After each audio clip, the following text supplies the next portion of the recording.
Hello అండి. ఈరోజు వీడియోలో నేను దీపక్ కుందులకి మంచి డిజైన్ వచ్చేలాగా శుభలేఖలు తీసుకుని ఇలా తయారు చేసి పెట్టుకున్నానండి. నేను వరలక్ష్మి పూజ వస్తుంది కదా, పూజకి ఇలా సిద్ధం చేసి పెట్టుకున్నాను. ఏ పూజకైనా సరే ఇలా తయారు చేసి పెట్టుకున్నట్లయితే మనం పూజ న్యూ లుక్ వస్తుందండి. పూజ టయానికి ఇలా రెడీ చేసి పెట్టుకోవాలి.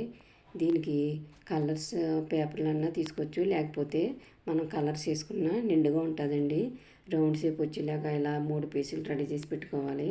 దీనికి ఇలా మడత పెట్టేసేసి వీడియోలో చూపిస్తున్న విధంగా ఫ్లవర్ షేప్ వచ్చేలాగా డిజైన్ చేసుకోవాలి. ఈ డిజైన్ మాదిరి కట్ చేసి పెట్టుకుని మధ్యలో హోల్ పెట్టుకుని ఈ 3 కూడా ఇలా సిద్ధం చేసి పెట్టుకోవాలి.